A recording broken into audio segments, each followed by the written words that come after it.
পুকুরও শুকিয়ে গেছে, কুয়োতে জল অনেক নিচে চলে গেছে। কি যে হবে কে জানে। এই বছর তো বৃষ্টি হয়েছে কম, তার উপর মানুষজন জল ব্যবহারের চেয়ে নষ্ট করে বেশি।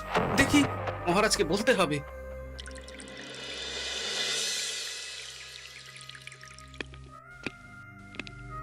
এই তো গোপাল এসে গেছে। শুনেছো, রাজ্যে সকল জলাশয়ে শুধু শুনিনি, চাক্ষুষ দেখেছি, আর এর কারণ ও তার সমাধানও ভেবে এসেছি মহারাজ। তুমি কি বলতে চাইছো সেটা বলো না খোলসা করে। মহারাজ, আসন্ন দিনে জলাভাব মেটানোর একটাই উপায়, তা হলো প্রজাদের উপর কর চাপানো। মহারাজ, আমার ঠাকুরদা বলতেন, যা মেলে মূল্য বিনে তার মূল্য কে আর জানে। আমরা যেহেতু জলের মতো এত মূল্যবান সম্পদ বিনামূল্যে পাচ্ছি, তাই একে গুরুত্ব দিতে শিখিনি। সবাই মিলে দেদার জলের অপচয় করছে। আমি এই অপচয়ের বিরুদ্ধে কর বসানোর পরামর্শ দিচ্ছি মহারাজ। জলের জন্য দেবে দাম, ছুটে যাবে কাল ঘাম। হ্যাঁ, যখনই জলের জন্য কর দিতে হবে, তখনই জলের অপচয় বন্ধ হবে। এতে লাভটা কি হবে গোপাল? মানুষ কম জলে কাজ করা শিখে যাবে। ফলে আগামী দিনে যদি জল সম্পদ কমেও যায়, এই কৃষ্ণনগরের প্রজারা আগে থেকেই তার জন্য প্রস্তুত হয়ে যাবেন।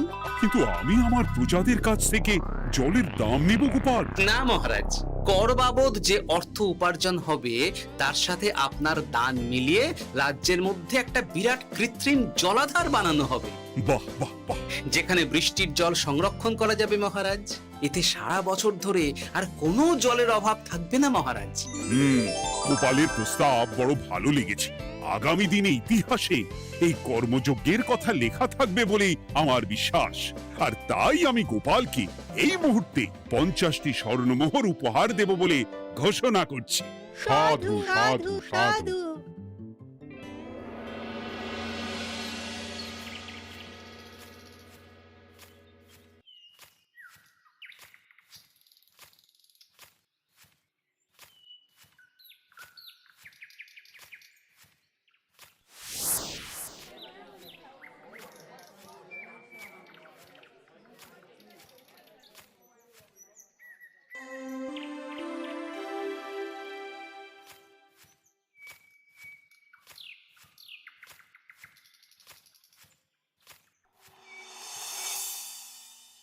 মানে আমার এই এতটুকু স্বাদ তুমি পূর্ণ করবে না?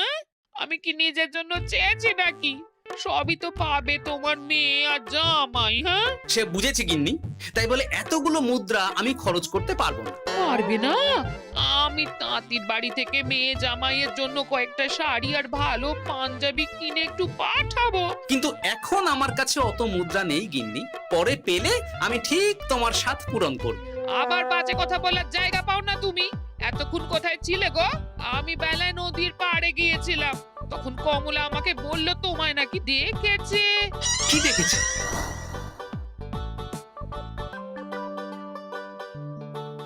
কোথায় গেল? এত বড় মুদ্রা থলে কি হাওয়াতে উবে গেল নাকি? এই রে, এ তো মহা ঝামেলা। কখন কে যে গিন্নিকে খবর দিচ্ছে সেটা টেরও পাইনি। বলি মুখে কুলু পাটলে যে বড়। বলি রাজা মশাইয়ের কাছ থেকে যে এত রোজগার করো, সেই মুদ্রা যায় কোথায়? আহ, কানের মাথা খেও না তো। আমি কি তোমার কোনো কিছুর অভাব রেখেছি? বলো একবার। খাওয়া পড়া কোনো কিছুর তো কোনো খামতি নেই তোমার। মানছি রাখোনি, কিন্তু তাই বলে আমিও তোমার স্ত্রী, তোমার গিন্নি গো, গিন্নি, তাই না? আমার তো জানার অধিকার আছে নাকি যে তোমার উপার্জনের অর্থ করি সব কোথায় যাচ্ছে? জানবে জানবে, সব জানবে। এখন কিছু খেতে দাও দেখি, পেটে ছুঁচোয় ডন বৈঠক মারছে। না, এরপর থেকে আর মহারাজের কাছে উপহার পেলে ওইভাবে খোলা হাটের মধ্যে দিয়ে আসা যাওয়া করা যাবে না।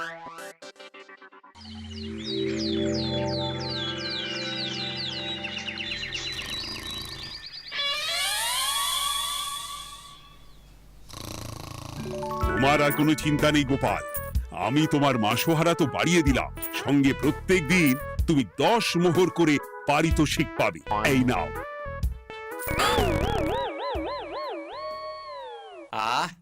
এই ভোরবেলায় একটা জব্বর স্বপ্ন দেখা গেল বটে। এই স্বপ্ন খুলে গেলে আর কোনো চিন্তা নেই। গিন্নি, ও গিন্নি, বলি গেলে কোথায়? গিন্নি, সাড়া নেই। ও গিন্নি, রাগ করলে নাকি গো? আরে এসো এসো, এমন একটা স্বপ্ন দেখেছি না যে তোমার আর কোনো চিন্তা থাকবে না গিন্নি। মোহর আর মুদ্রা একেবারে ঝরে পড়বে গো।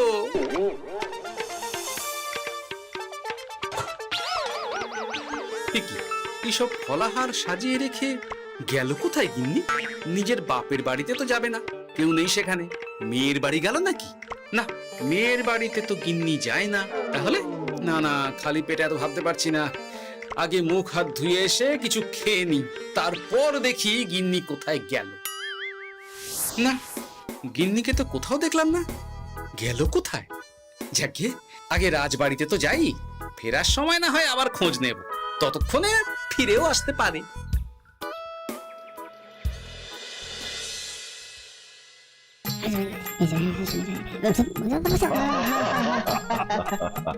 বাহ বাহ বাহ, একেই বোধহয় বলে সঙ্গগুণ।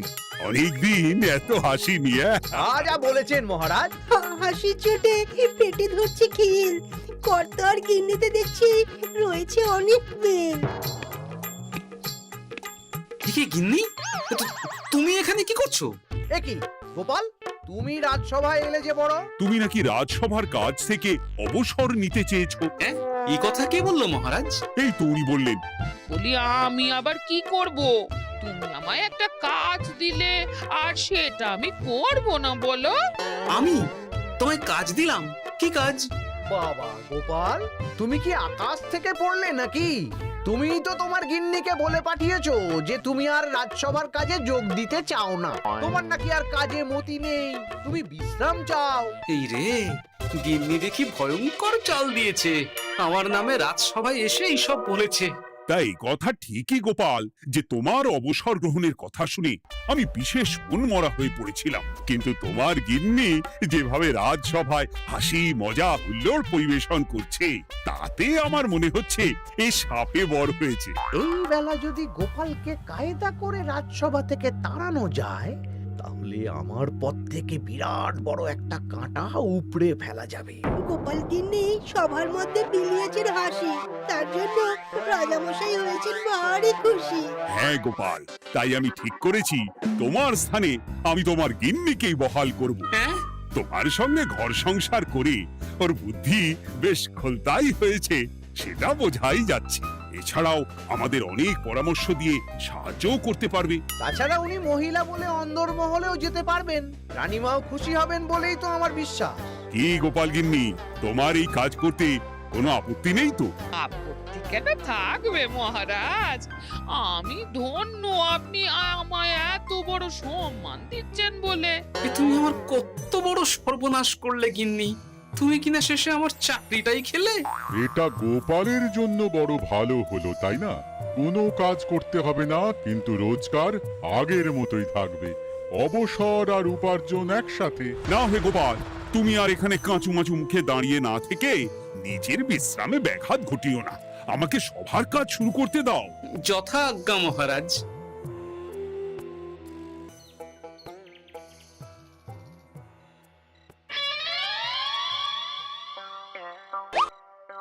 মানে মহারাজ সমস্যার সমাধান করতে দিয়েছেন তোমাকে, আর তার উত্তর দেব আমি? কেন? তুমি আমার চাকরি খাবে আর তোমার সেই চাকরি রাখার দায় নেব আমি? হ্যাঁ হ্যাঁ নেবে। মানে কাল রাজসভায় মহারাজের সমস্যার সমাধান করব, সেই মতো কথা